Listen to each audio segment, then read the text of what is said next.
As the summer sun begins to set and the autumn winds begin to put their chill into the air across the frozen tundra. What the hell are you talking about? I'm trying to get us ready for football season, man! Ugh. Although I'm never going to say Lambeau Field. Oh, I guess I just did. Yeah, there you go. It's time we don't wax poetic on this show. No, we just wax our genitals. It is time for your favorite politically incorrect. That's what she said. Sports commentary show. It is time for Sports Frenzy 2.0 here. Taping Wednesday night, August the 21st, 2024. The man to my right is the conquistador, Dave Height. That is the dulcet tones of the Maestro, Kevin Crane. As we prepare to take you through the treacherous landscape of podcast land. See, I can do this. I can do this. All right, so we're not actually going to start off with football. No, not yet, because it's still preseason. Yeah, this is probably it. This week, maybe next week. Maybe next week, not so much with football. And then after that, forget it. Boom, baby. Yep. And I am going to, in a few minutes, ask your Uncle Dave for help. I have a problem, and I need help. I need him as my life coach to get me through a problem I have got, and I shouldn't have this problem yet, and I already have it. They make a little pill for that. No, it's not the Blue Chew. By the way, I hate those ads. They find the hottest women in the world going, oh, my man uses Blue Chew. Who needs Blue Chew when you look like you, babe? I don't get that. Blue Chew, now mint flavored, so you can stay fresh and hard. Find me the woman with 3 teeth, and then I might need a Blue Chew. With the breath that smells like 4-day-old salmon. Then I need the Blue Chew. Okay? Not with these gorgeous women. Oh, my man uses Blue... Anyway, we're not endorsing Blue Chew. Not unless they're giving us free sample packs.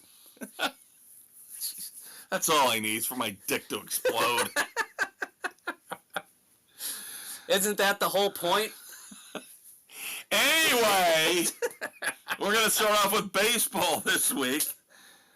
One of the last times. As the Morningwood competition heats up. Yeah, isn't that funny? Great segue, Dave. Great. It's ridiculous that the boys of summer, as summer comes to an end, of course, giving way to football. But this has been, by all accounts, we've been railing on it for weeks and months. The pundits out there, this has been an awful season. Oh, it's been horrendous. And not just because you're a White Sox fan and I'm a Cubs fan. No, the offensive numbers are absolutely freaking pathetic. Why don't we start off with our 300 hitter count? Yeah, last week we had 10. This week we're down to 9. Yes, 9 batters at 300 or better.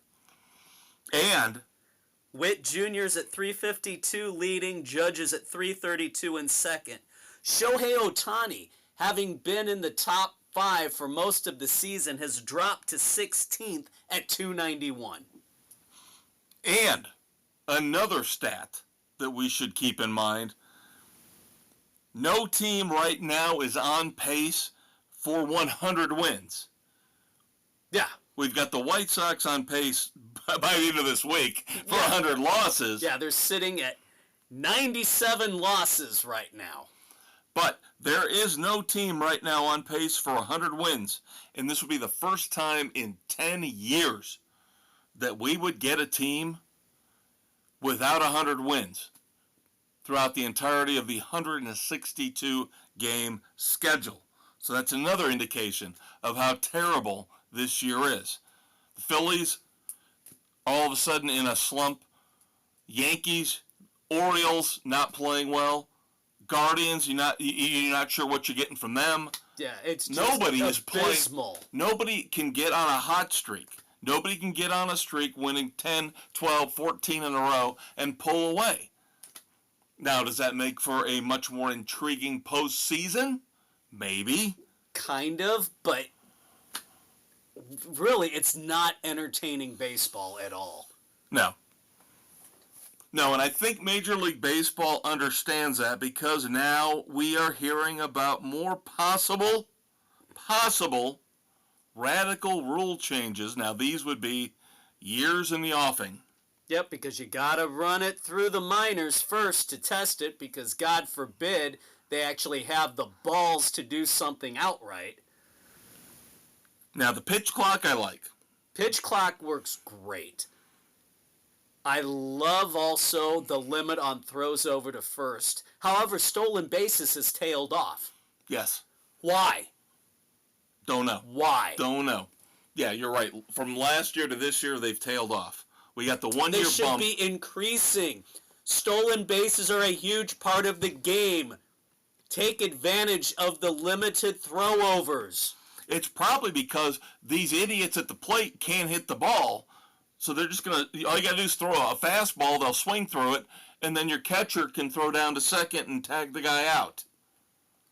But still, if you got a speed demon on the path, take advantage of that. You got to do something to create runs. If your hitters aren't doing anything, then the guys on the base paths need to take advantage and put themselves in a position. Now, officially,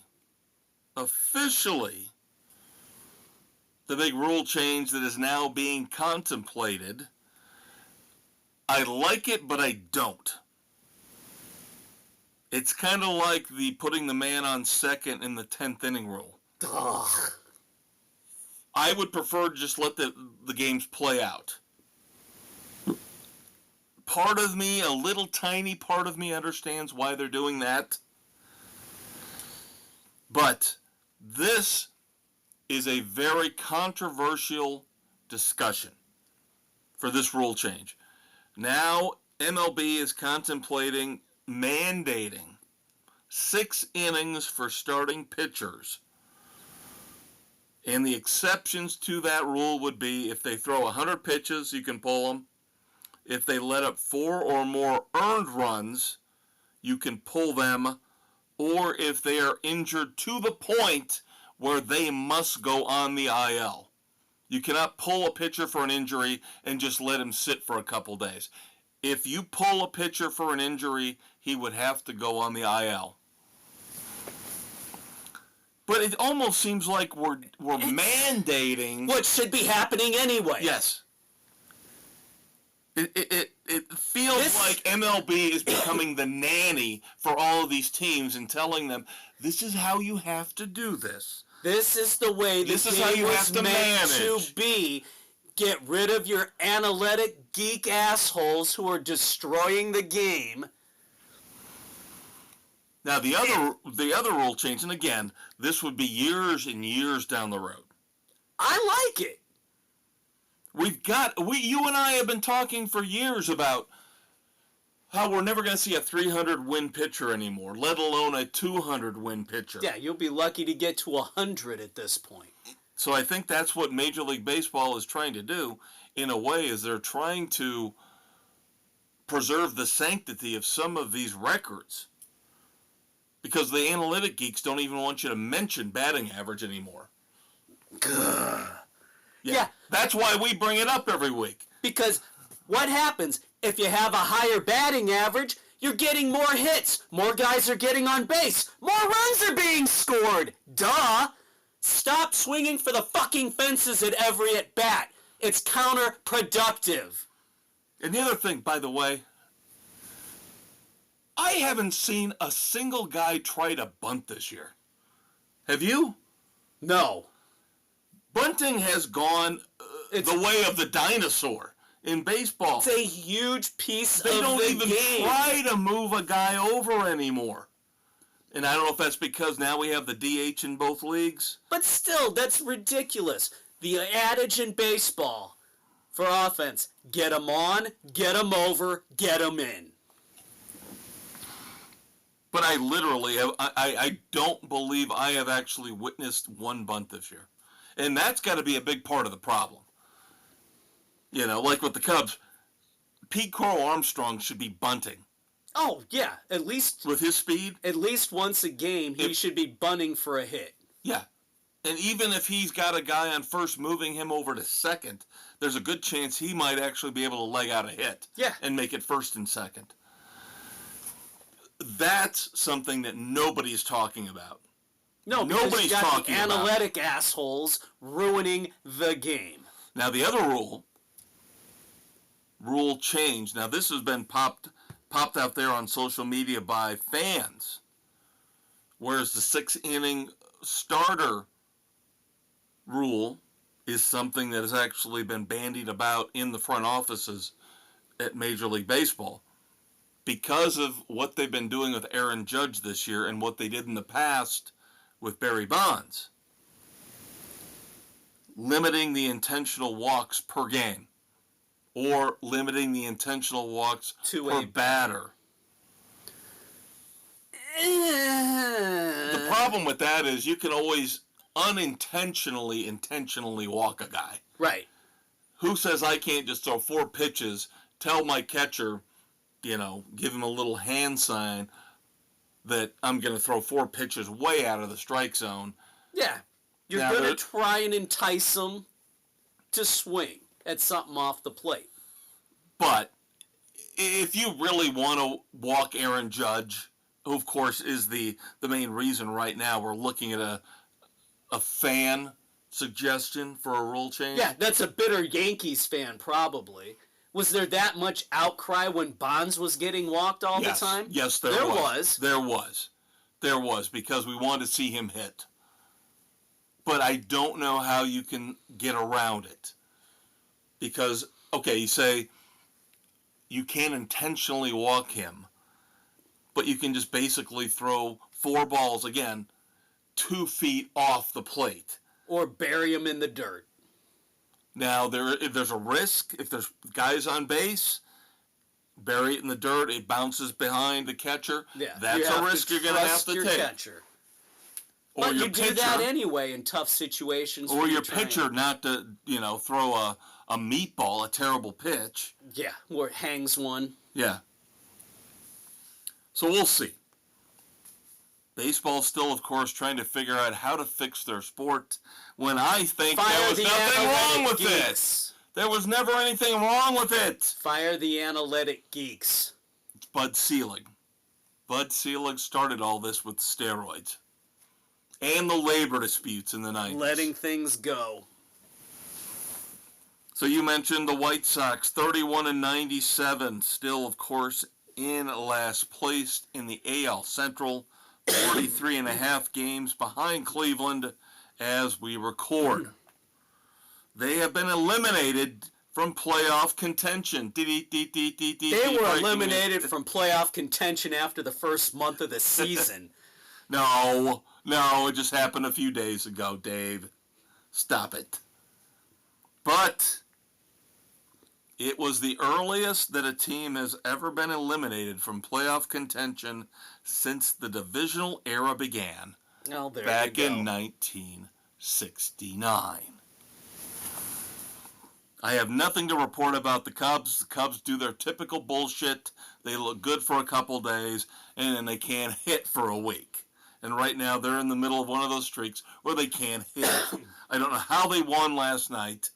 I think they got 5 hits and somehow beat Detroit. Thank God we don't have to face Tariq Skubal. So there's a chance the Cubs could get to 500. And you told me when we were doing our prep that the Cubs had the easiest schedule in baseball going the rest forward of the way. Through the end of September. Right now they're 62-64. Second place, God help me, 62-64 gets them second place in the NL Central. 11.5 behind Milwaukee. They're going to have to shoot for the wild card. 5.5 out in the wild card standings. Injuries. Always an issue. Yep. Christian Yelich. Big time player for the Brewers. Back surgery. He is done for the year. who's actually on a resurgent season after disappearing for the last few years after winning the MVP. Yep. Another injury for the Atlanta Braves. It's amazing to me. That team, that organization, that is what we pine for, what we strive for as fans. To have an organization like that. Where they're that deep, where they can say, all right, let's bring the next guy up to fill in, and they're still able to perform. They're still, as of today, in the playoffs. They've got the last wild card spot and still not that far out from being able to catch the Phillies, who we mentioned earlier. Starting to slide a little. Yep. But Austin Riley, their third baseman, broken hand. Ouch. He's out 6 to 8 weeks, which basically projects into the entire regular season. Could be, possibly, maybe available for the playoffs. Arizona is on fire right now. The Diamondbacks have one of the 3 National League wildcard spots locked up. Ketel Marte, their all-star second baseman, though, they pushed him too soon, brought him back from an ankle injury. He re-aggravated it, so he goes to the IL with a sprained ankle. The Baltimore Orioles, my God, they're right there with the Braves in terms of injuries, especially with pitching. Yeah. Another starting pitcher. I think it's the 5th? The 5th starting pitcher. Yeah, Zach Eflin, who they just acquired recently from Tampa Bay, goes to the IL with shoulder issues. Now, this is the thing, though, kids.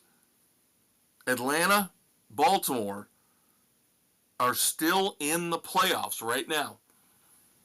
They have great organizations now. Never thought I'd say that about the Orioles, considering how they've been over the last couple decades, but yeah, that harkens more back to the 70s era Orioles, the late 60s, early 70s Orioles. With Brooks Robinson and Boog Powell, yep, Jim Palmer, yep. But they are still alive, battling the Yankees. And as we said at the beginning, nobody's taking charge. Nobody's going on a big run, a big tear. To even the Dodgers. With their bullshit Shohei Ohtani $1 billion payroll that they have. Couple notes on the Yankees. We just talked about Aaron Judge. Aaron Judge, the fastest ever to 300 home runs in Yankees history. 955 games. So that's the good. Here's the bad. I couldn't put this in the dumbasses of the week, but boy, it was close. Of course, in the offseason, they acquired Alex Verdugo from their bitter rival, the Boston Red Sox, and he played fairly well early on. He looked like he was going to be a very vital cog in that Yankees lineup, but like most of the other Yankees, he's breaking down, falling apart. Didn't even mention another injury. Probably the best pitcher outside of Garrett Cole in the Yankees rotation, young Luis Gil. Back issues, he goes to the IL. But Alex Verdugo just found out that he's allergic to cobalt and chromate. Here's the problem. Both of those are used in batting gloves. Ouch. And he happens to have, this is why I have told you, David, not to get sleeves. You want to get the sleeves, the tattoos. He's got sleeves that have cobalt and the ink. Oh. Possibly the ink used in his tattoos could be making him allergic, giving him an allergic reaction. Most intriguing. Now, there is medicine, of course, for that. Probably one of those ridiculous ads that we see each and every minute of each and every day, no matter what channel you watch. Yep, which it could lead to heart attack or stroke or suicidal thoughts and tendencies. Or impotence, yes. Then you get the Blue Chew. And then finally, in baseball, kudos to Weston Wilson. Who, Maestro, is Weston Wilson? He is a 29-year-old rookie for the Philadelphia Phillies who earlier this week hit for the cycle. Only the 10th Philly in history to hit for the cycle. Isn't he the first rookie Yes. to ever Yep. hit a cycle? Yep. Kudos. I think he's the 10th. He could be the 9th because somebody did it twice. I do want to qualify it with that. But yes, he is definitely the first rookie ever to do it. All right. This is where I need your Uncle Dave's help. Moving on to football. All right. And he'll tell you, I have problems upon issues. Many upon and issues. varied. But I found a new one. Now, if you got to listen to the weekend edition, because number one, the weekend edition, we have got some kick-ass stuff. We're going to review Living Color live in concert as a headliner for the very first time.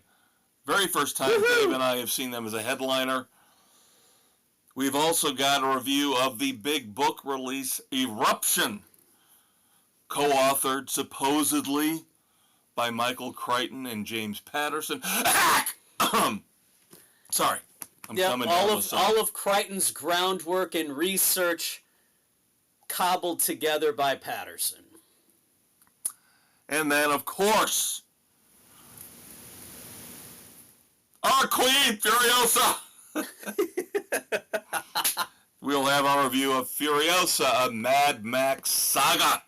Finally, Yes. we get to review that. Been waiting for that one. So I got all that done. I took care of business. I took care of it all. But last night, after I got done watching Furiosa, and I watched the first 2 episodes of Hard Knocks, did not watch the new one last night, but I watched the first 2, featuring our Chicago Bears. I watched, for 3 hours, the ESPN experts do their fantasy football draft. Dude! Oh my God, you have got problems.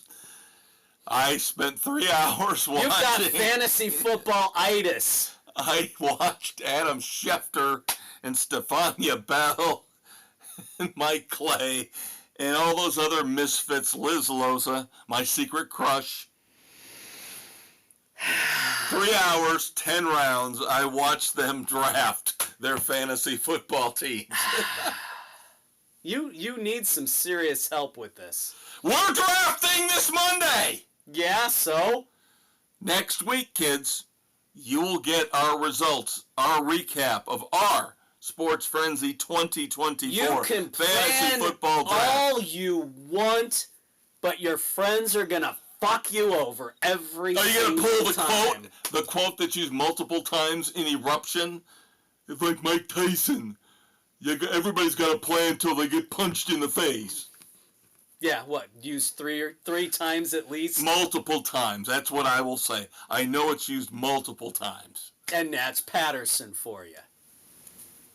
But yeah, I watched 3 hours. And then the worst part was they wouldn't show you the full roster for the teams. And they would not show you kickers and defenses. They drafted off camera for that. So I had to look that up this morning to see what kickers and what defenses they drafted. And backup quarterbacks and all that good stuff. I might have learned a thing or two, though.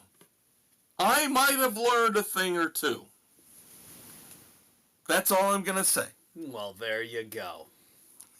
3 hours of my life. Idiot. 3 hours of my life watching them around. Damian Woody's awesome. Damian Woody is my brother. Connected in fantasy football forever. Because every time they went to him, he would sit there and he would look at his paperwork and he would sigh every time. And I'm like, that's me! That's me. They actually got to the end. And shaking his head, sighing. They were keeping track of how many times he sighed throughout the draft. And I'm like, that's so. Is me. that going to be our drinking game for Monday night? Every time Kevin sighs, we drink. Could be. We've got multiple drinking games going on, including you and I and Mrs. C and our little side bet. Yep. About a Chicago Bears quarterback and a certain participant in our draft and when he will pick certain person. Now, what happens if somebody else picks him? The bet is just off? Yeah. Okay. Yep. All right. Because this particular individual wanted absolutely nothing to do with the Bears quarterback. Yes. Caleb Williams. Oh, my God. I don't want him. He's a piece of trash. I don't want him on my team. So we'll see. So Mrs. C and the Conquistador and I are going to have a side bet. We're going to set it up tomorrow night. Which round? On our way to Lynch Mob.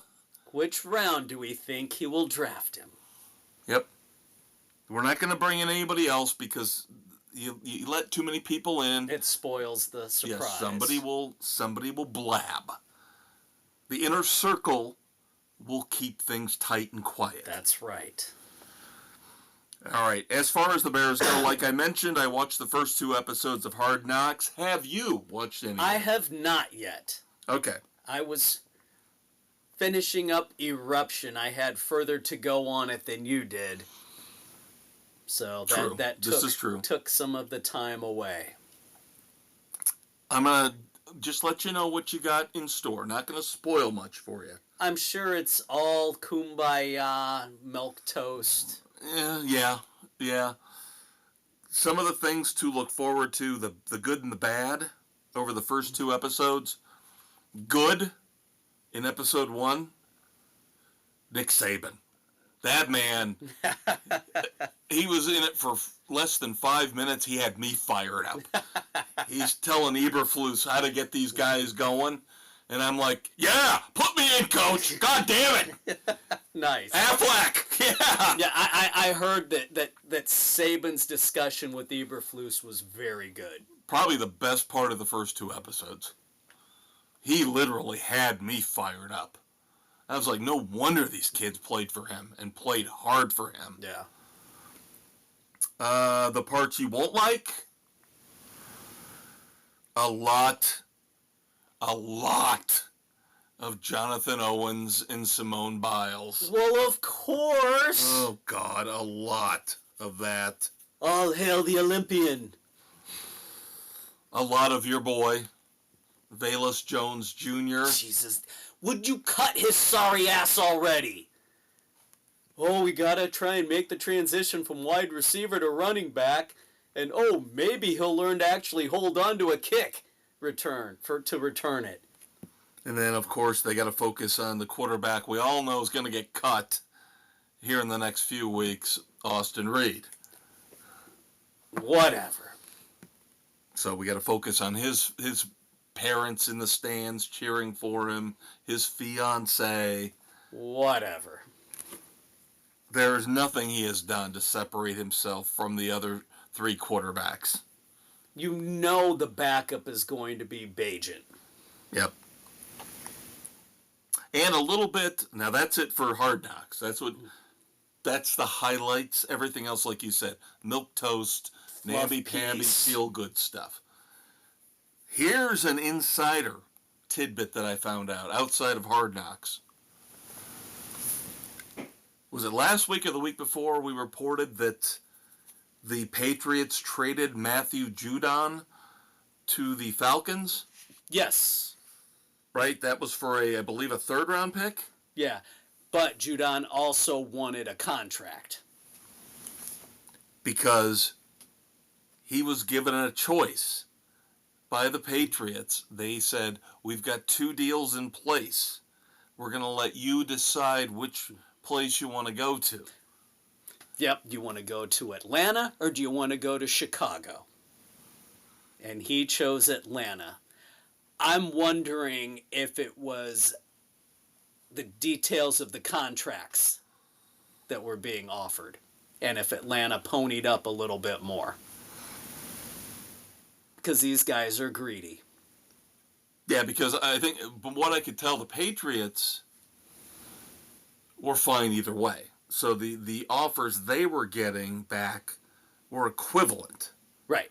So it was just... It had to be, right, like you said, all here are about the contract offers that these guys right. have for you. All right. That's got to be the only... Yeah, you're right. Because, again, if the Patriots are giving him the choice, that means that they were going to get equivalent compensation, equivalent return from either team. All right, last week in preseason football, yeah, I know. What are you talking about? What highlights in preseason? Shut up, Maestro. We have a couple. We have a few. Let's start off with the Bears. Going 3-0. Yep. First couple series on offense. They're not showing anything. There were some breakdowns. It happens. 3 and out, 3 and out.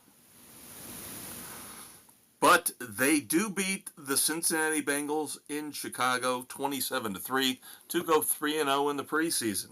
And Caleb Williams showed a couple of times what makes him special.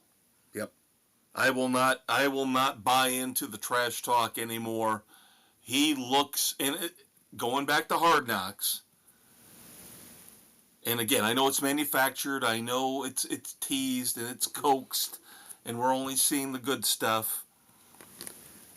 He looks comfortable. He looks poised. He looks like a leader, is all I'm going to say. Yeah, even in the preseason games, the decisions he's able to make, the game does not look too fast for him. Right.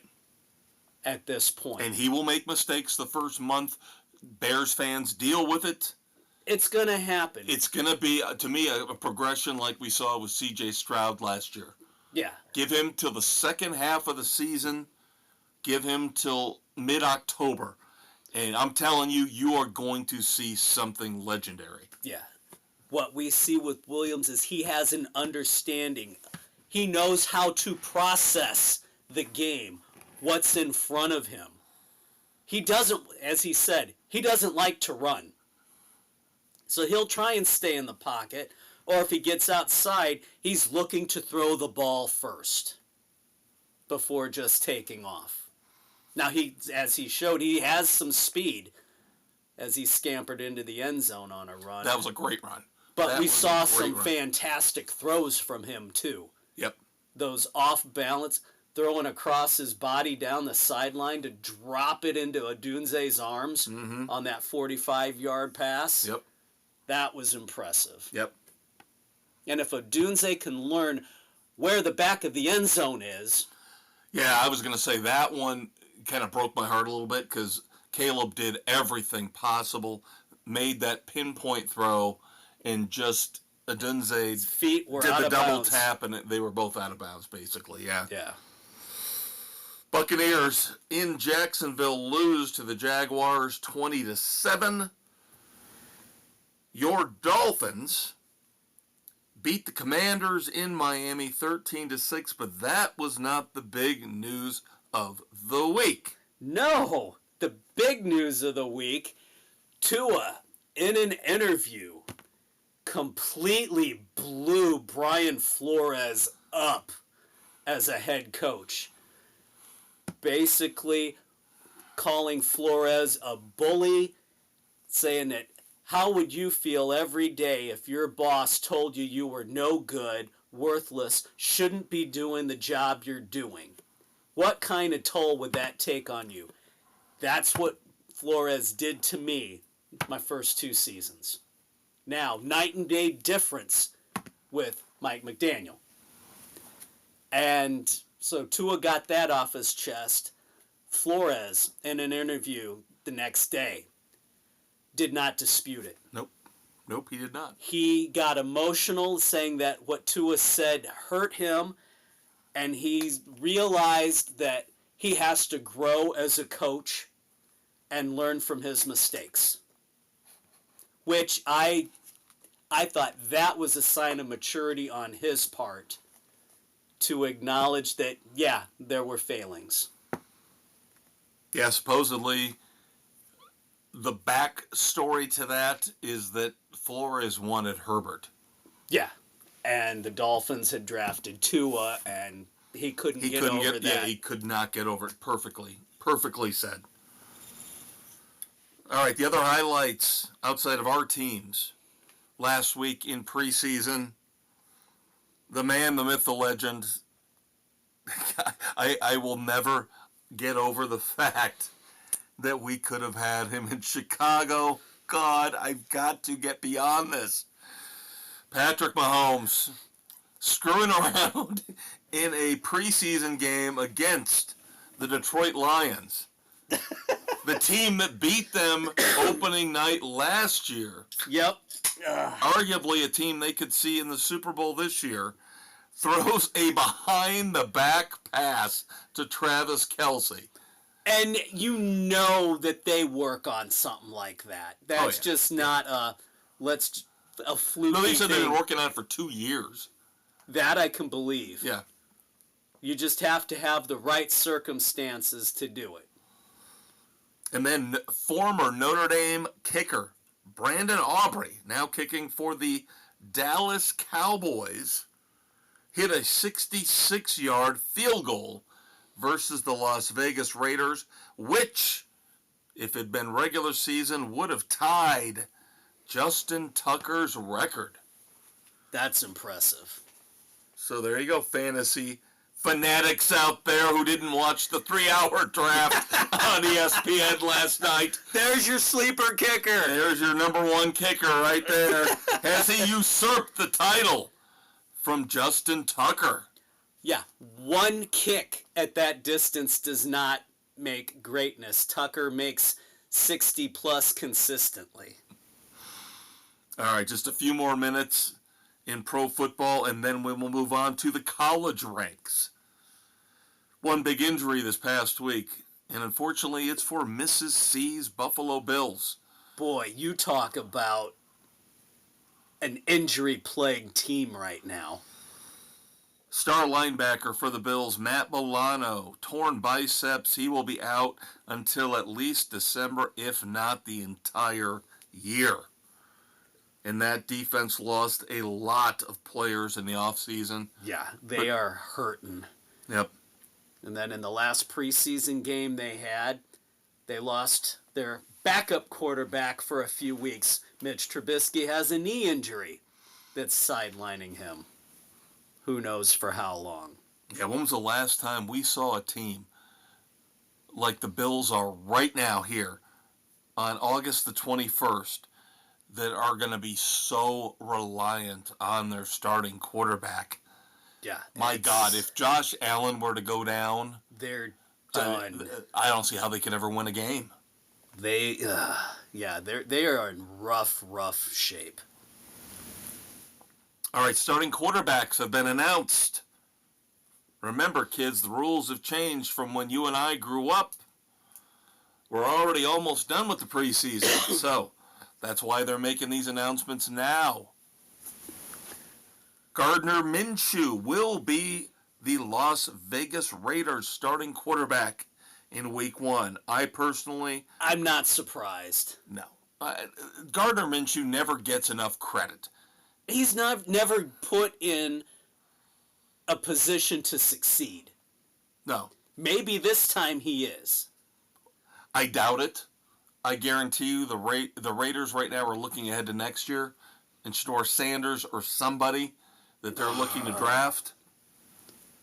They're not saying it out loud. They, of course, are going to try to win this year. Yeah, but at least he has an offense to work with. He's got people to throw to. As long as they don't trade Devontae Adams to the Jets. Yeah. A no-brainer here as well. Jaden Daniels will be the starting quarterback for the Washington Commanders. Yeah, that's a no-brainer. I mean, the experience that he had coming out of college, I think he's played more games than any of the other quarterbacks that were drafted. The signal, though, of futility. Finally, probably we would think coming to an end for Washington. Jaden Daniels will be the 8th opening day starting quarterback in 8 years. Ouch. For Washington. Ouch. 8 different starting quarterbacks opening weekend in 8 years. That's brutal. And if he is not the starting quarterback next year, oh my God. Something is terribly wrong. Something is terribly wrong in Washington. Yeah. Then Denver has announced Bo Nix, their rookie quarterback, is going to be their opening day starter. And I have been watching a lot, not just fantasy football drafts. I've been watching a lot of regular football, preseason football. He looks good. He does. He looks very good. I mean, we were talking about our hypothetical flipping the fantasy draft on its head and trying to draft the worst team ever with starting players. Right. And I kept saying Jarrett Stidham for Denver would be your number one pick. Worst starting quarterback. But now, with Bo Nix... probably not. No, I like Bo Nix. He's looked very, very good here in the preseason. Yeah. And again, things will change once starters versus starters. The speed amps up a little bit. Yep. But I still think Bo Nix looks like he's smart enough. He knows when to dump the ball off, when to run for short yardage. Right. Take what the defense gives him. Yeah. He can hit those little underneath passes that are very important.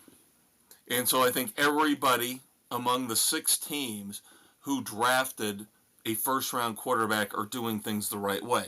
Yep. So you've got Caleb Williams starting for the Bears, Jaden Daniels starting for the Commanders, Bo Nix starting for the Broncos, obviously J.J. McCarthy injured, and I don't think that's a bad thing. No, probably not. Force him to sit out a year and watch and learn. And then, of course... Drake May should sit at least half the season.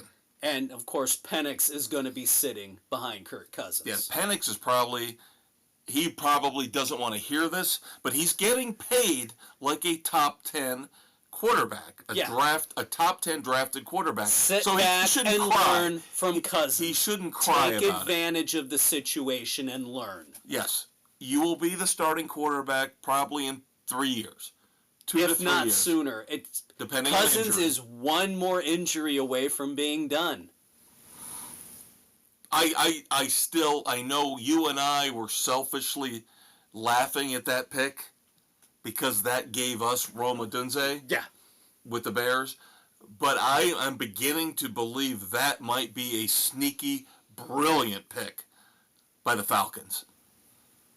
Yeah, because how much more does Cousins have in the tank? And Penix still gets to sit and learn. Yeah. He could come out like Jordan Love. He could come out like Patrick Mahomes, who sat for a year. It doesn't hurt you to sit and learn. Doesn't. And depending on what situation you're going into, sometimes that's the best way to go. And even with Drake May, with the Patriots, there's still going to be that if Jacoby Brissett doesn't perform well, which is a definite possibility, that's a major possibility. They're going to force him in. Even though they keep saying in New England, we've learned from how we destroyed Mac Jones. Did we you? Forced him in too early. So we'll see. But Penix is in the catbird seat. Yeah. Outside of a devastating injury to Kirk Cousins, he gets to sit there for 2 years at least and learn behind one of the best quarterbacks over the past decade. Yep. The Bears have learned something this year, too, from their 2 previous flops with Mitch Trubisky and Justin Fields. With those 2, they initially told them they were going to sit and learn. And lo and behold, on short notice, they were forced in and pushed in, and they weren't ready. They didn't get the reps.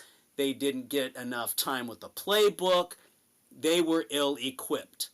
This time with Caleb Williams, they knew he was going to start from the beginning. Before they drafted him, he had the playbook in his hands to start learning. They were meeting with him after the draft, before all the pre-workouts, getting him acclimated on what was expected of him. That is huge in the development of a quarterback. Couldn't agree more. Well said. Could not agree more. When you know going in, you are the man. Yep. So he is put in a position to succeed where Trubisky and Fields were not. And it will be very interesting to see what happens in Pittsburgh. Because I am hearing Russell a lot Wilson of people. is not looking good. Yeah, I'm hearing a lot of people saying that job could be Justin Fields for the taking. Yeah.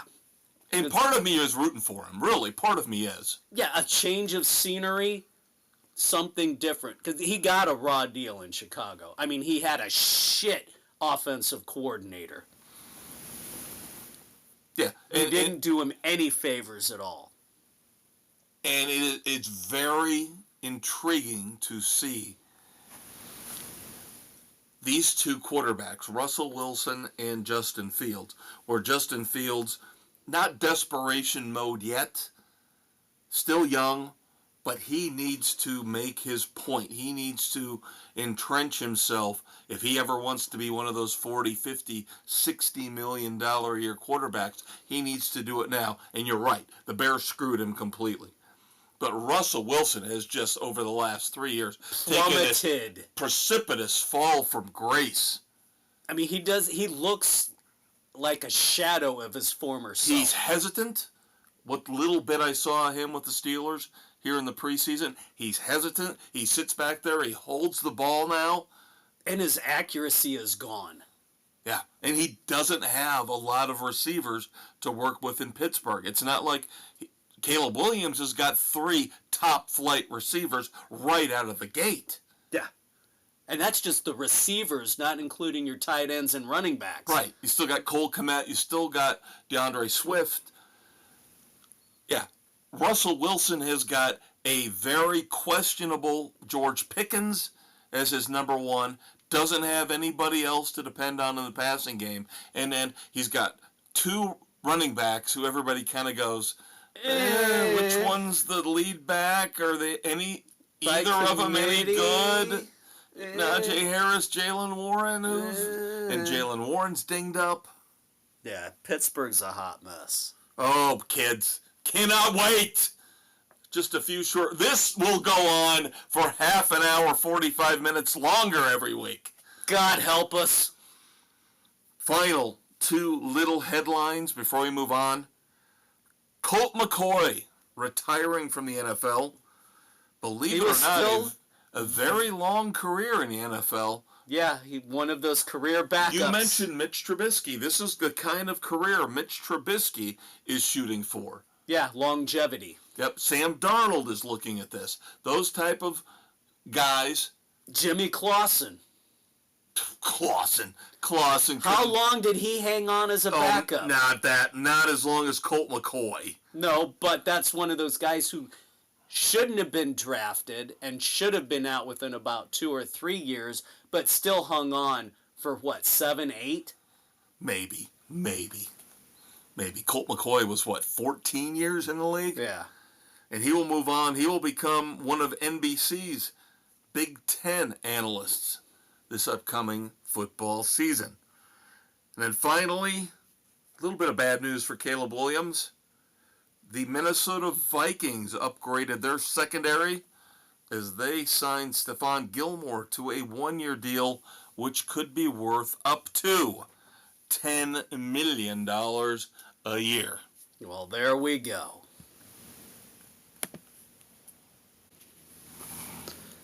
All right, after all of that on the NFL, that's what you can expect from us this upcoming season on Spotify, Pocket Cast, Apple, Overcast, CastBox, Amazon, Audible, and iHeart Sports Frenzy, baby. Otherwise known as iHeartRadio. And of course, don't forget to check out the Facebook page. Believe me, I won't, because I am going to be living through hell from here on out through September at least, juggling not one, not two, not three, but 4 different competitions here in Sports Frenzy World. So check out the Facebook page where you'll be able to see all of our football picks, college and pro, throughout the end of the year into the postseason. Baseball picks. NASCAR picks. So it's getting down and dirty, kids.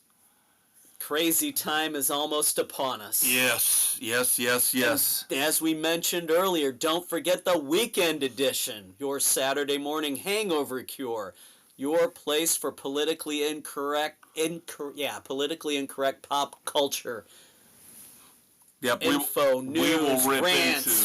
rip into movies, music, politics, whatever suits our fancy outside of the world of sports.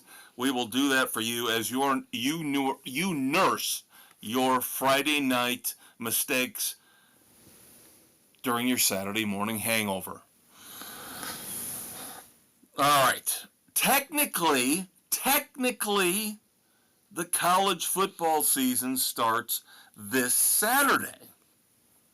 So as we tape here on the 21st, this drops early, Thursday morning, August the 22nd. Technically, Saturday, the 24th, we have a few college football games. The one big one, now we're not picking these games. No. Next weekend will be the slate that we pick. So next week, not only will we have our fantasy football draft recap for you, but we will have, hopefully, most of our panels picks in for NCAA football week 1, which technically starts next Thursday through Monday. Yes. Week 0 does not count for us. And usually there's not really any games of interest. One here, mildly interesting, Dublin, Ireland. Saturday, I believe, at noon. Yes. Number 10, Florida State versus Georgia Tech. But that's it. I mean, that's really it. Yeah. Yeah, and it's not important enough for us to screw up our schedule for me to try to get all these other barbarians here to get their picks in on time. It's hard enough. No, it's going to be hard enough throwing stuff out this weekend with our draft planning. Yep. So, next week, I've already got the slate set. Now it's up to me to tweak it and fine-tune it just a little bit. I'm looking at 10 games for week 1 in college football. Not bad. I might cheat on a game. I might put it on the slate despite the archaic, barbarian-like rules you people put on me years ago. I might end up picking a game that is just outside the 10-point spread barrier you put on me. Because of the teams involved? Yes. God damn it. It's not that far outside the 10-point spread rule. I might do it. We put that primarily to avoid the 20 to 40 point spread games. Yes, that were I the know. We no-brainers. did it because when Alabama was ranked number 1 and Mississippi, before Lane Kiffin, and we'll talk more about him later, was ranked 24th, we'd look at it and we'd go, oh, that's a top 25 matchup. We got to put it on the slate, even though the point spread was 25 points. I get that. But at some point, common sense and a little bit of fun, I'm not becoming the big blue W, but at some point, common sense and a little bit of fun have to make their way back into this. We may allow that from time to time, if it makes sense. See that? You hear this, kids? If it makes sense. You hear this? You think Dave and I always get along? You're wrong. We do not get along on this at all. He and Aaron had a mutiny years ago against me on this. Yes, we did. Stop giving us easy games. And we saw our win percentages plummet. That's fine. We were okay with that. You and Bill have the issue. No, don't lump me in with Bill. Don't do that. I'm like in the middle of you guys. Bill is way out there with let's pick 50 rivalry games every week. As confidence picks. Idiot. And you and Aaron are like, the point spread needs to be a field goal or less. And I'm like, can we just have fun here and pick good games? Games that look like on paper they're solid matchups. Again, I'm the voice of reason here. In a world of solid chaos. matchups are not 20-plus point spreads. And I only did that years ago when it was, like I said, We were looking at top 25 matchups. So. And I said, I've got to put the top 25 matchup in there. I feel obligated to. All right. So, here we go. Here for you. For you.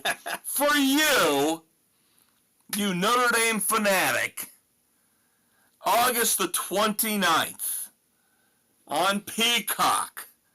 Because it's not enough that they've got their own goddamn network. Now they get their own TV special. Oh, God. Kind of like a Hard Knocks. We don't need that shit. Here it is. It's called Here Come the Irish. August the 29th, exclusively for all you Notre Dame fanatics like Dave. He's already wearing his green shirt. Already wearing his green shirt on Peacock. Guess what I'm not watching? You'll watch it. No, I won't. Well, you haven't watched Hard Knocks yet, and I just re-signed up for Max. Yeah, I plan to watch Hard Knocks. I will not watch this Here Comes the Irish crap. I'll tell you what. Watching Hard Knocks got me fired up. It did. Got me fired up. I was like watching it go, not just Nick Saban, like I said earlier. All right. I'm listening to Chicago Sports Talk. I hear snippets about what's going on, and I'm actually pleasantly surprised with what I'm hearing. Yep. And of course, they've got the greatest voice for this. Liv Schreiber is just, he's awesome. Awesome at this. Does a great job. Now, things aren't looking so good for my Miami Hurricanes. Big matchup coming up, which we will pick in week 1 as they play the Florida Gators. Their big NIL booster, John Ruiz, who is in charge of this, I'll admit it sounds sketchy, this like health insurance payment portal called Life Wallet. Oh, God. They just recorded a $211 million loss in 2023 and are on the verge of shutting down. So, what will that do for the NIL program going forward for Miami when the biggest booster is in trouble? Money. Yeah, he is in trouble. And again, eternal optimism with the Hurricanes. Everybody saying, oh, we got the quarterback now. We're good to go. We're going to be great. We're going to be fine. Or have we heard that song before? Yeah. Speaking of NIL, one of our favorite coaches at Oklahoma State, Mike Gundy, has come out and told his players, we are starting the season. The portal is closed. Stop asking for more damn money and focus on the game. Oh, man, I'm 50. God, I love him. This would be the time that we should praise the late, great Mike Leach. Yeah. And all his, next to Gundy, Mike the Leach most was quotable best coach ever. Them and their fat little girlfriends. And locking Craig James' kid in the dark room. Oh, sorry. I didn't mean to say that as a positive thing. I love Mike the Leach. Pirates. We need personality. We do. You need it's that. lacking so much. God, I miss Mike Leach so much. All right, other sports news. And then we'll hit NASCAR and then go through one quick moment of silence. And Dave will decide your dumbass of the week. Six nominees this week. Ooh. Now, the Olympics are over, but some of the Olympic-type sports are still going on. Some of this is interesting. Some of it is, like you said, We'll start with the Let's get the out of the way. Let's get the ancillary crap. For you idiots that care about soccer, yes, the U.S. men's national team has yet another new head coach, Maurizio Pochettino. I think I got that right. Pochettino. Sounds like a pasta. Give me the Pochettino with Alfredo sauce. Luigi. Maybe some scampi in there. Scampi. Give me some scampi. That's all you're getting. That's it. We're done with this crap. Now going back to Notre Dame. Oh. Scandal among what? Not the football team. The men's swimming and diving team. What a bunch of fucktards.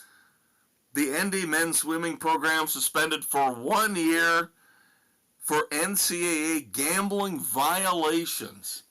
Supposedly all within the team, the coaches did not know anything about this. Once the coaches got wind of it, they investigated it and turned them in. Morons. Running your own sports book on how you're performing against your own teammates? How fucking stupid are you? And I don't even understand how there's betting on swimming. How is there betting on swimming? I'm gonna beat you. He's gonna beat you. Morons. I guess they had spreadsheets and everything else. Oh my God. Oh my God. More layoffs at ESPN.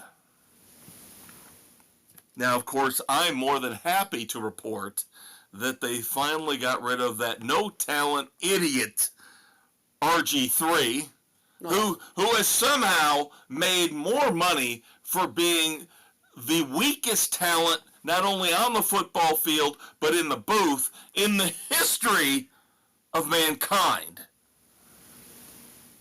But they also ditched Sam Ponder, very good to look at, easy on the eyes, but rumors are they got rid of her because she is a Republican. Because you can't have Republicans at ESPN. Nope. Ask Mina Kimes, who likes to bully people left and right, acting like she owns the place. She is a fucking unholy bitch. Oh, did I say that out loud? Sorry. A federal judge actually showed some sanity. Say it ain't so. He granted Fubo's injunction and has blocked the launch of Venue Sports. Good. So the joint venture between ESPN and Fox and Warner Brothers Discovery will not launch on time until this legal issue is resolved. Good. It's a bunch of crap. Not paying $50 a month for that bullshit. In tennis, scandal. Scandal at the top. Dave, scandal at the top. Scandal with Skinner? Sinner? Yes. Sinner. The Sinner scandal. Yes. It rubs the lotion on its skin. The number one player in the world. This will tell you, I think, give you a little insight into why they ruled the way they did on this. Because, of course, Federer retired. Nadal almost out the door. So all you got left is Djokovic, and you've got young Carlos Alcaraz, and that's it on the men's side right now. The women, it's even worse. Yeah, there's like nobody. So they're trying to protect the fact that they've got a number one player with Yannick Sinner. He avoids a ban, even though he tested positive twice for steroids. A panel ruled that it was inadvertent. This is what I'm saying. This is what I'm saying. Inadvertent my ass. They are trying to protect what they've got left in their sport. If they were to lose their number one player, with Djokovic probably a year away from retirement, well. Number one, Carlos Alcaraz is just going to walk through every single frickin' tournament for the next 4 years. So they're trying. I understand what they're doing, but again, It's wrong. the rules are always applied differently depending on the circumstances, which is wrong. In golf, Jordan Spieth. Now maybe we understand a little bit more why he hasn't played all that well. Going back to 2023 when he injured his wrist, Jordan Spieth now has undergone wrist surgery, so he will be out until the beginning of the 2024 season. So hopefully he bounces back and we get to see him back to the championship form that he had, 6-7 years ago. Yeah, being able to contend week in and week out. And that leads me into my first of two Clint Eastwood badasses of the week, David. We talked about this. Let's see if we have one that's the same. I bet we do. We talked about this man last week and how there was a robbery, a theft in London as he was coming back from the Olympics. Hideki Matsuyama, his coach, his caddy, they both had their passports stolen and had to go back to Japan, and they could not get back to the U.S. with him to help him in the first leg of the FedEx Cup playoffs. Yet somehow, with a fill-in caddy and his coach only available on the phone, Hideki Matsuyama won at St. Jude the first leg of the FedEx Championship. Good for him. That was fan-freaking-tastic. Very, very happy to see that. Somebody who actually overcomes adversity, doesn't whine and bitch and piss and moan and cry. He just went out, said, all right, give me this caddy. I'll talk to my coach on the phone. I'll go out and kick ass and take names. Boom. Was that who you had? No. Oh. Maybe you've got one different than me. I'm surprised that you don't have this one. Well, I've still got one more All right, coming. Go. Let's see if this might be it. All right. So I already asked for help. I have an addiction to fantasy football. I've already expressed to you that I spent 3 hours last night watching Yes. the ESPN Expert Draft, right? Mm-hmm. I have realized now I have definitely got another addiction, and that is the WNBA. Because the minute they started back up again after the Olympics, They hooked you back in. I watched both of the Indiana Fever games. You got a fever for Caitlin. I got a fever for Caitlin. Caitlin Clark sets a new rookie assist record in the WNBA. And before you people go, oh, no, wait, she's playing more games. They take into account the fact that the previous record holder played a shorter season.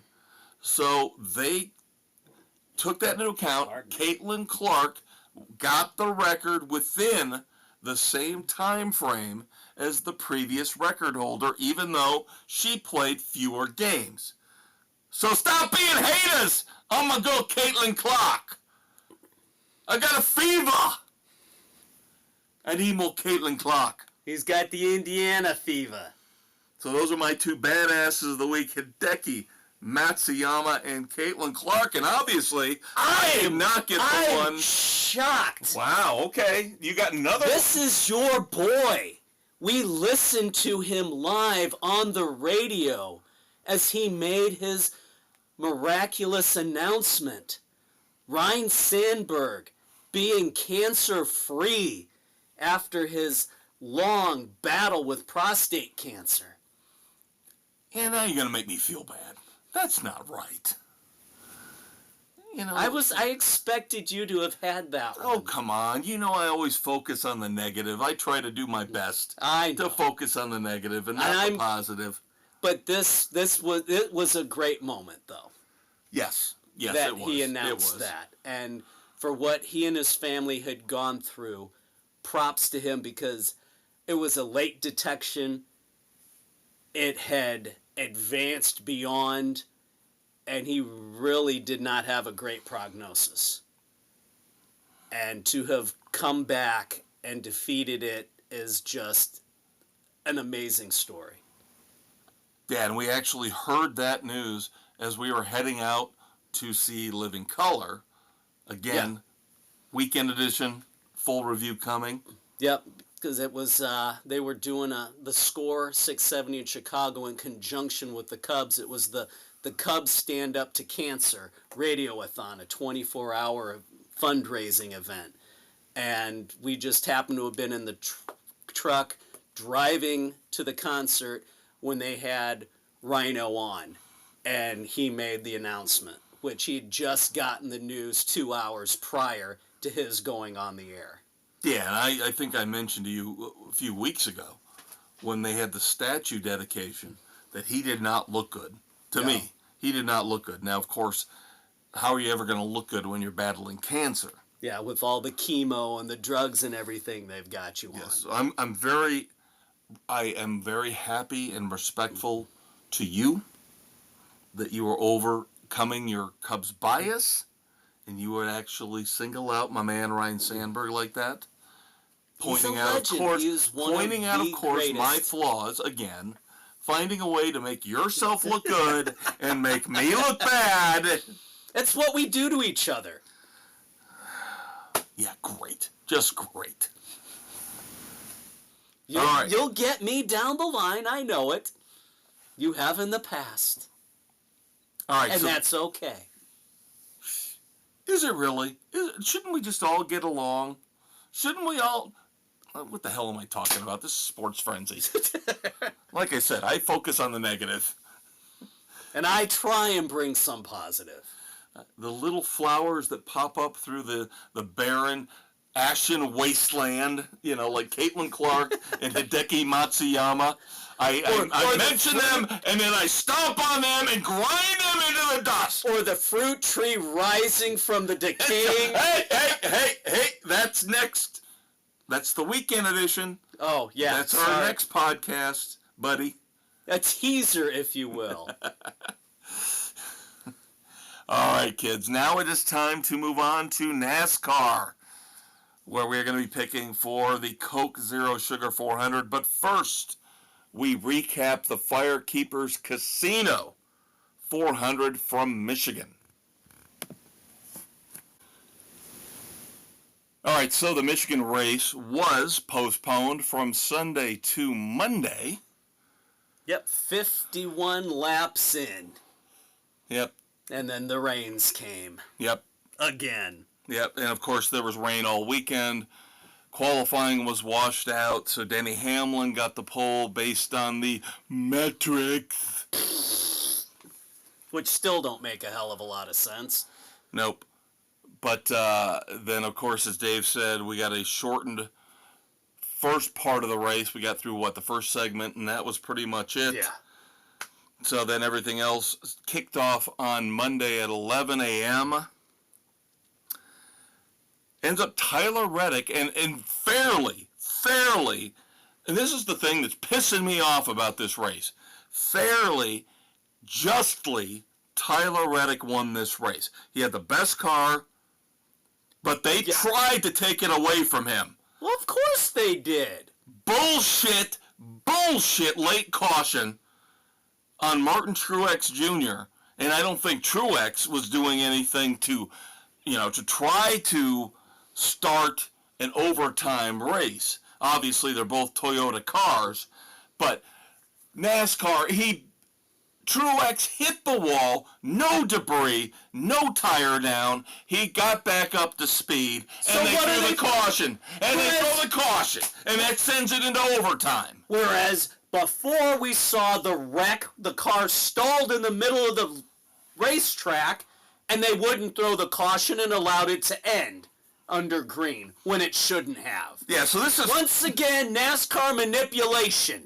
2 weeks in a row now, NASCAR has been called into question as to their judgment in how to fairly throw a caution or assess a penalty. And we were supposed to hear today, I did not hear the final word on Austin Dillon's appeal. Yeah, I had not heard anything yet. Let's see if there's any news. But the fact, thank God that Tyler Reddick won. Because if he had been, once again, left as the bridesmaid, I still can't believe this was only his second win of the season. How many races? Oh my God, he's been in contention. At least, 4 or 5 other times during the year? Yeah. And has had bad luck, cautions fall, sometimes things that he's done to cause his own bad luck, but he deserved to win this race. And again, garbage caution thrown by NASCAR. This race should have ended in regulation with Tyler Reddick winning. He should not have had to go through overtime to secure this win. Now, something that Dave and I told you guys about back at the beginning of the year, and they're acting like this is breaking news, breaking news. Rick Allen is out as the Cup play-by-play guy for NBC. They're bringing in Lee Diffie from IndyCar. Yeah. I kind of like Rick Allen. I like Rick Allen. Rick Allen was the one voice of sanity in that booth. Yeah, and now he will just do exclusively Xfinity. Of course, Xfinity moving to the CW here very soon. Yeah. This was the first race where the lifter system option was available, if you actually care about that. Now in other NASCAR news. Oh, here we go. I did not see it on NASCAR.com. They did not have it there. This listed on on3.com says the National Motorsports Appeals Panel has issued its ruling on Austin Dillon. And his appeal... You're doing a wonderful job of keeping everybody in suspense. Can I just tell you that? This... Sorry. The headline led me to believe... It's a teaser. It was a teaser. They teased you. All right. Here we go. I clicked the wrong link. Racer.com, RCR's initial appeal against Dillon's Richmond penalty denied. It was upheld Wednesday by the appeals panel.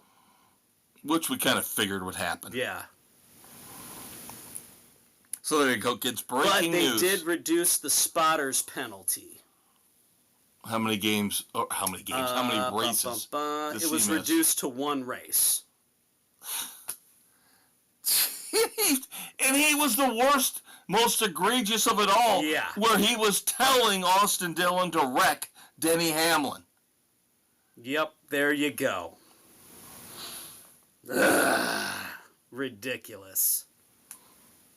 But like they're saying, in the end, this is going to cost Austin Dillon millions of dollars. Not making the playoffs.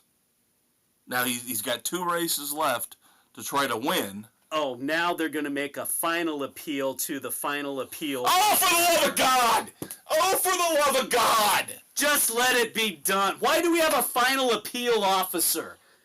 If they would have found in his favor, NASCAR couldn't have appealed it to the final appeal officer. Why do the teams get that second? Oh my God! 5 minutes of my life I'll never get back! One link led me to believe they had the answer. They did not. This one has it, and it's still fucked up. All right, in other NASCAR news, Kroger is not going to Gibbs. We thought initially a few months back they were going to Gibbs Racing. Kroger will now move to RFK in 2025. And so now the rumors begin when it comes to the charter system. Will RFK field a 3rd car? Because you figure the sponsors are already set in place for Boucher and Keselowski, they've been pretty successful. So, or is there sponsorship woes for one of them and Kroger's coming in to pick it up? we shall see. But a third car makes more sense. Yeah, especially with Stewart-Haas dropping out. I mean, that's a lot of cars that we're losing. We can't even fill the field for most races now outside of Daytona and Talladega. So we need to get more cars in. Yeah. I know sponsorship is the Lord God King of NASCAR, but we need more cars along with more sponsors. Preferably competitive. Hey, Dave. Hey, Kev. Why couldn't anybody but us figure this bullshit out? AJ Allmendinger's coming back full-time to the Cup. Oh, gee, there's a shock. There's no reason why he shouldn't have been full-time this year. Exactly. Ugh. The Dinger will be back full-time in the Cup Series in 2025. He will be running the number 16 for Kaulig Racing. There's no reason he should... The guy finishes, what, a couple spots out of the playoffs in 2023, and they go, oh, you need to go down the Xfinity Series. Meanwhile, Austin Dillon still has a fucking ride from Grandpapa. It blows my mind why you would take one of your better drivers, one of your more personable drivers, and shuttle him back to the Xfinity Series. It's absolutely stupid. For no reason other than you could. It had nothing to do with performance. No, not at all. Just absolute insanity. I welcome back AJ Allmendinger, and God damn it, in 2025, Dinger! I hope he kicks ass and gets in the playoffs. And I think he will. That's my prediction for next year, right off the bat. Dinger in the playoffs. Dinger will make the playoffs. He'll probably win a road course race. Because Kaulig will now be able to focus attention on him. Yep, they will be the fine. And big news that you absolutely love for the 2025 Clash, David. Yes, finally getting the hell out of LA in the Coliseum. Thank God. NASCAR's going back to their roots. Going back to their first sanctioned track. Going to Winston-Salem, North Carolina, and running at Bowman Gray Stadium. God help us.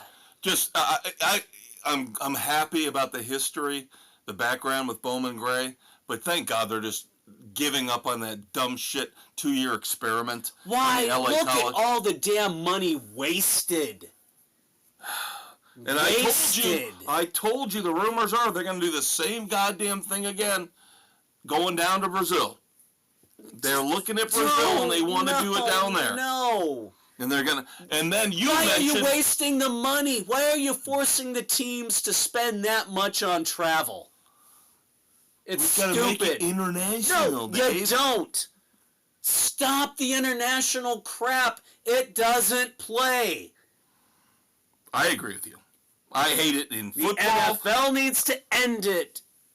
It's got to be done. Baseball. Let's start the season with 2 games a week and a half before everybody else starts. Nobody cares. All right. So Dave and I are fired up because we had a nice run going for the last couple weeks. He, of course, co-administrator with me of Sports Frenzy. He's been helping out tremendously with baseball as Bill and I have been battling back and forth. He has had to take over the last couple weeks to take in our picks. So he kind of gets a taste for what I go through every week. And we had a nice run here for what, 2.5 weeks between NASCAR three, I think. 3 solid weeks. Yeah, with baseball. Starting this would have been the start of week 4. But no, everybody getting their picks in on time. We couldn't go a full month. Nope. And now this is a this is a black flag. This is a black flag moment, Dave, because football starts next weekend, and we've got some stragglers now with NASCAR. Penalties will come early and often. And I'm scared. I'm scared to death. 5 days left before the draft. I'm scared of that too. Scared to death of that too. So this is a bad little situation we got brewing here. Storm clouds on the horizon. As Nick says, lead with an iron fist. Your Nick. Show no my Nick. Yeah, not the Nick we're dealing with here. My youngest Nick, as he says, lead with an iron fist and show no mercy. All right, so we're going to see how this plays out, but 45 minutes to go before our deadline here as we're recording on Wednesday night, August the 21st. 10 p.m. deadline for all picks normally, except for baseball. Baseball is Sunday at 5. Football picks, NASCAR picks always due at 10 o'clock every Wednesday. And as Dave mentioned, we had a nice run going, and now it looks like we're on the verge of collapse. Yep. Somebody took the Imodium and got rid of the runs. Very nice. Very nice. 6 of our 8 panelists. I would love to say, as I have been able to say over the last few weeks, all 8 panelists with their picks in. Only 6 of our 8 panelists right now with their picks in. No penalties yet, but it's getting close. So, great minds think alike. Yes, they do. That's how we should lead everything off, Dave.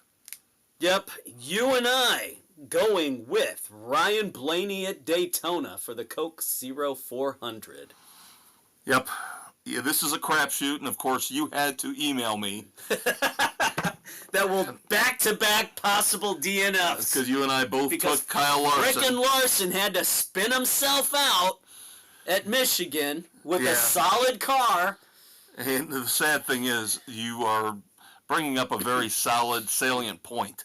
Because anybody and everybody can get a DNF at Daytona.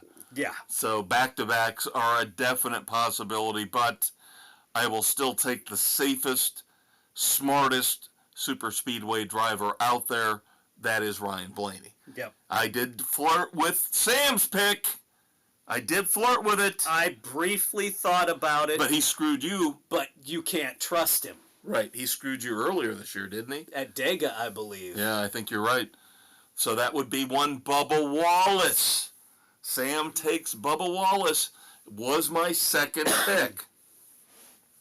I have got a nice cushion in terms of winning the full 15-point bonus bump that we've installed this year. Yep.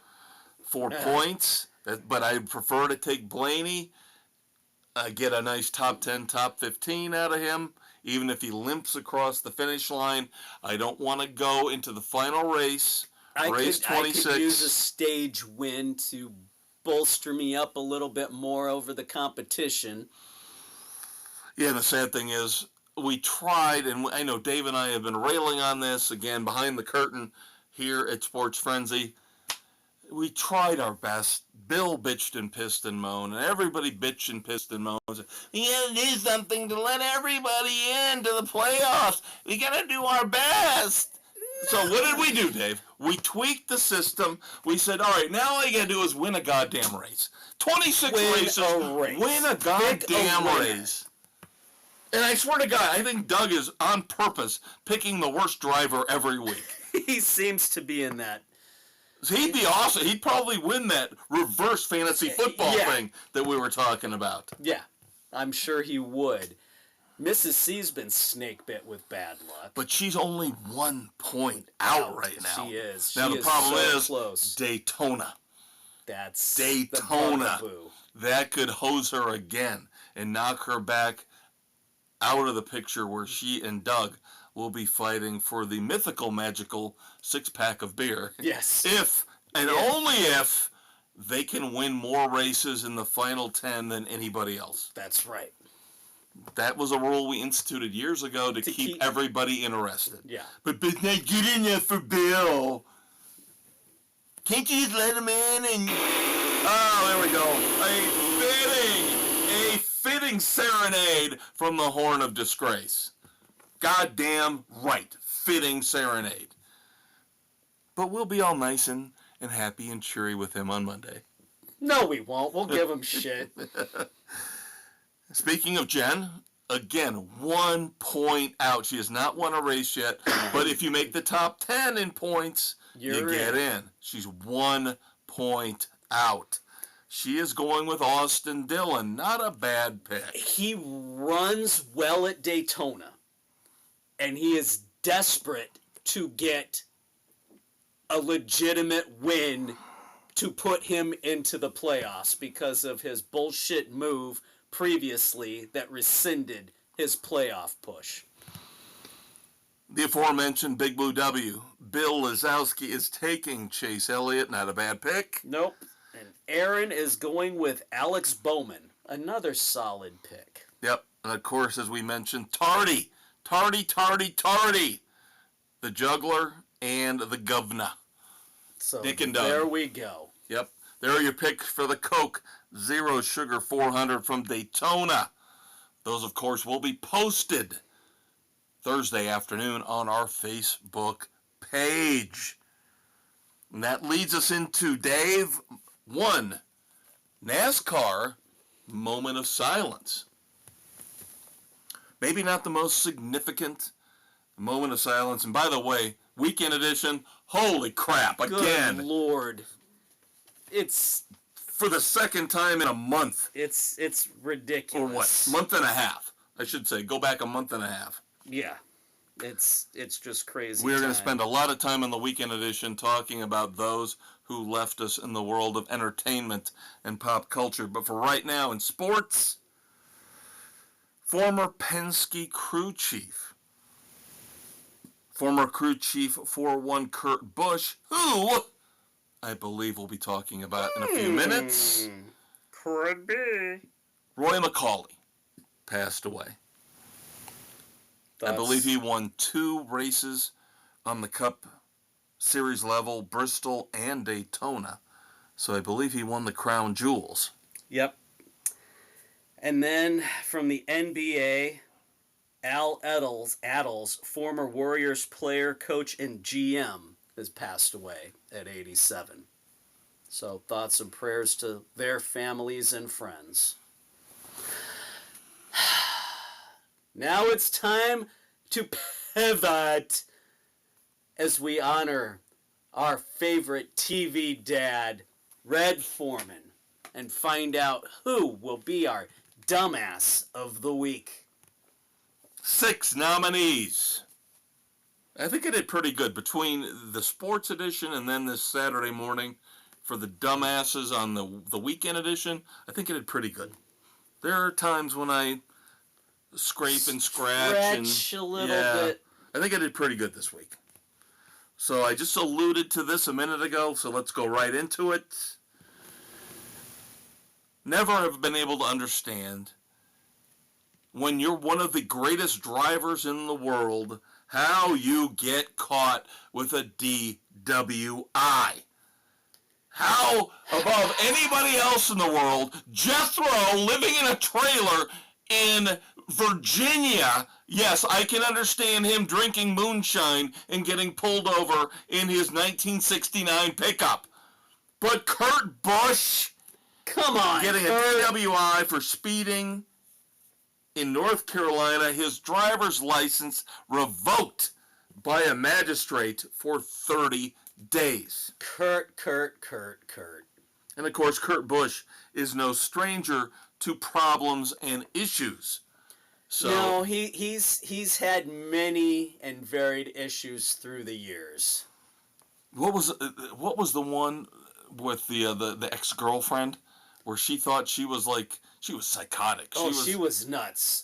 That was one where it wasn't his fault, but still, he still finds his way into trouble. She got arrested for domestic violence. Didn't she say she was like an agent for the government or something like that? Yeah, she pulled some weird bullshit story and was just a psycho. All right, the New York Mets second up here in our lineup for the Red Foreman Dumbasses of the Week. The New York Mets found somebody very special to throw out the first pitch at their home game on August the 15th.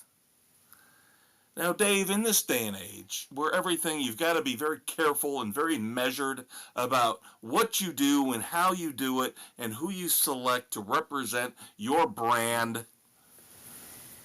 Yeah. Remember how we talked a few weeks back about the Tuah girl? Yeah.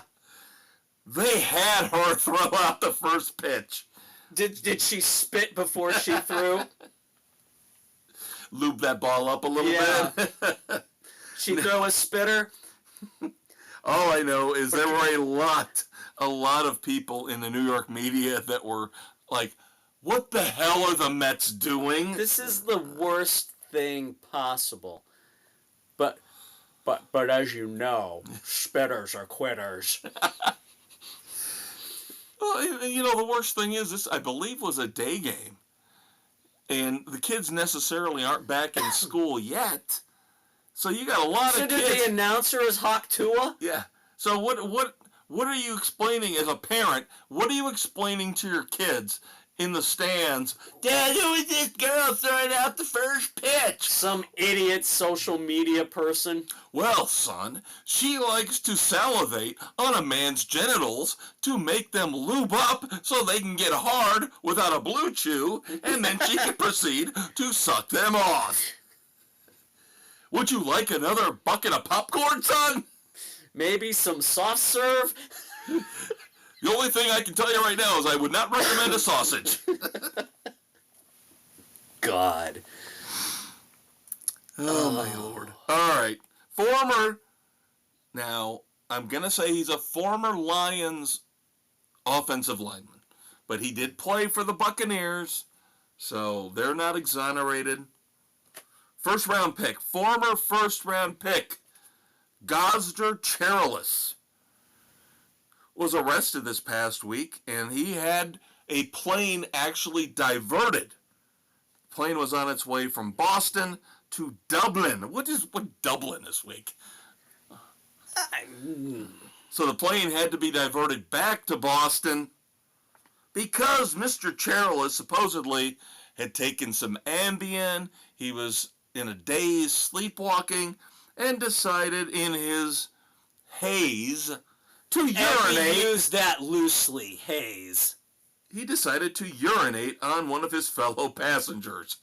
So they had to bring the plane back to Boston, and Mr. Cherilus was arrested. Of course, like I said, gotta be excuses. He took Ambien. I wasn't in the right mind. I was sleepwalking. Tell that to the guy you fucking pissed on. How are you gonna make that right? Write him a check for $100,000 right now. You might as well. Because you know the lawsuit's coming. How pathetic. Get ahead of the stream. Oh, Dave. Oh, David. Oh, I was waiting for you to really take charge on the Tuah one, but you nailed it here with Gosder. You nailed it here.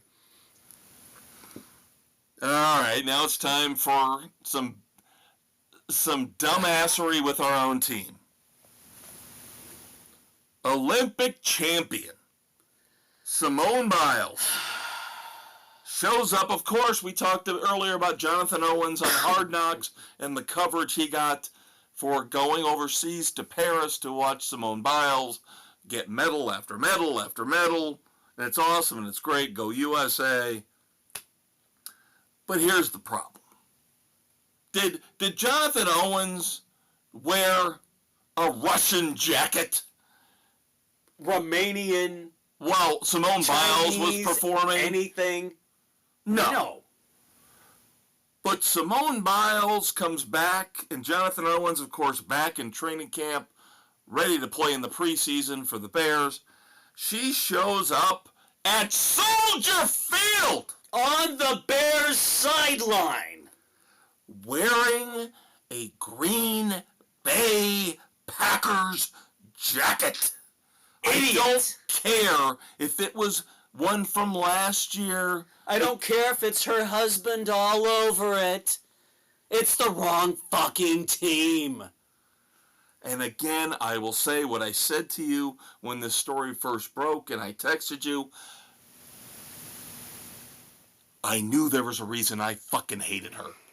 And I don't care if she's America's darling. I fucking hate her. She's got snowflake blood in her, and now she's got traitorous Packer blood in her as well. The only thing I hope for Jonathan Owens is she's doing some of those flips and splits on him. Making it worth his while. Although that might take some of the energy out of him, and then he gets cut. And although he had a couple nice plays. He did. Had some good hits. Dave, you and I love the legal system, right? Come on. Oh, we love to make fun of it. I almost sent the legal documents to you and our buddy Jamie in our little daily text thread where we give each other good laughs and chuckles every day. But I thought a little too much. Save it for the podcast. A little too much to send legal documents to you guys. Yeah, that's a little much. But there is an Alabama woman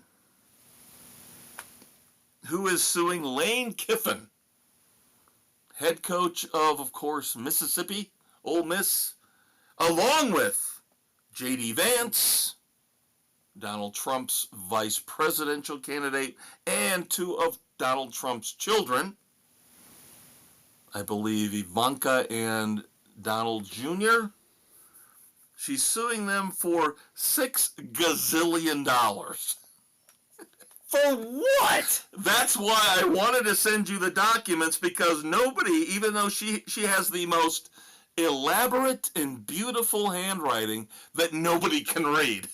Nobody can figure out what she's actually suing Lane Kiffin, J.D. Vance, and the two Trump kids for. But she has filed a legal document in Alabama to sue them for $6 gazillion. Gazillion, Dave. Fucking meth head. Then finally, this is a follow-up, dumbass. We rarely get these. Rarely get the follow-up, dumbass. But this is a follow-up from last week. Or was it 2 weeks ago? No, it's last week, but it was the weekend edition. Ah, okay. So I am taking a dumbass from last week's weekend edition and pulling it in now to the sports edition. Remember the story about the woman who stole $1.5 million in chicken wings? Yes. From the Chicago school district? Yeah. Kansas City Chiefs. There Dumbass! Yeah, that's all you have to say, right? That's all you have to say. There you go. The minute you say Kansas City Chiefs. Star defensive player Chris Jones has offered to pay $1.5 million in restitution for said stolen chicken wings if they would just let this poor woman go. No! Hold her ass accountable. I have so many problems with this, you wouldn't believe it. Number one, it came out after last week on the weekend edition. The reason why she did this? Gambling. She's a gambling addict. And she was somehow, I don't know, selling the chicken wings to restaurants to get money so she could gamble more. Oh, good Lord. And I will say this again. And Accountability. I seem to be saying this more and more. Accountability, yes. I'm with you 150%. But here's my thing for Mr. Chris Jones. Hey, buddy, why don't you take that $1.5 million and give it to a battered woman shelter, homeless shelter, an adoption center, humane society? Do something smart with the fucking money instead of enabling an idiot 60-year-old woman and her gambling addiction. That's the thing that really makes me so angry, Dave.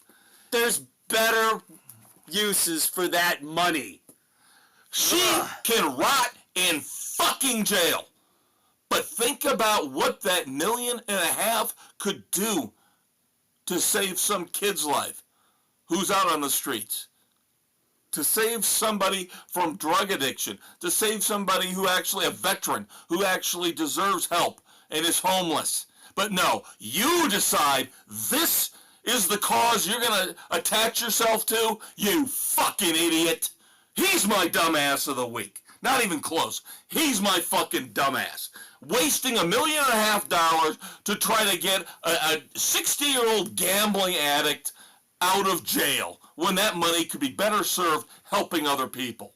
Fuck Chris Jones. Fuck again the Kansas City Chiefs for once again having the worst offseason of any team ever in the NFL. Now, but Dave still gets to decide.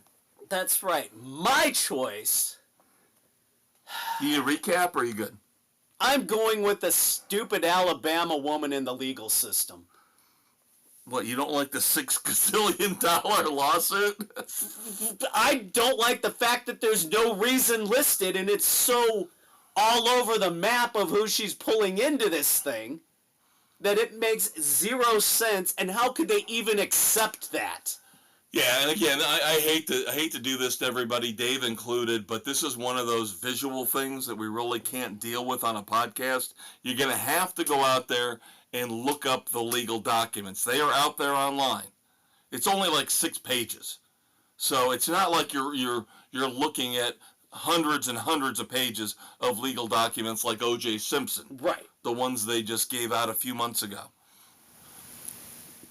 But it's unbelievable that we even allow this to be filed. Yeah, that's the dumbass part. That's what I take exception to.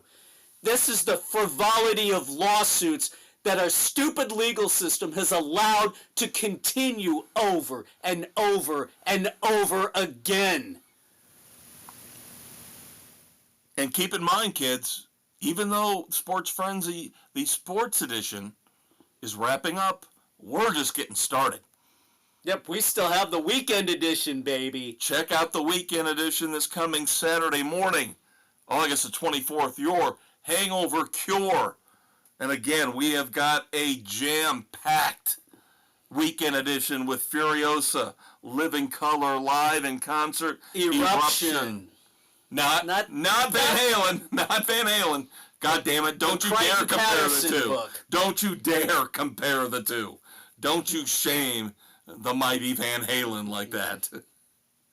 But until then, please check us out Saturday morning. But if it's not your thing, you're a sports addict, you're like me, you're watching ESPN Fantasy 400 hours of fantasy football coverage. Then come back in 7 days, and Dave and I will do this all over again. And next week, fantasy football draft recap. Yeah, baby, yeah!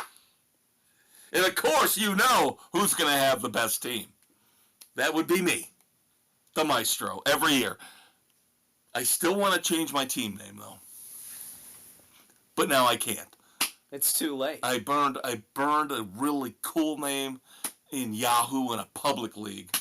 I like Costanza's hairpiece, but measuring my Penix is an all-time great. That is you can still use it. No, I can't. You can double down. I can't do that. You're worried about, you think you double down with Lumberjack. Yeah, I think Doug had that as the Lumberjacks for a while. Yeah, but you didn't use it, so what's the big deal?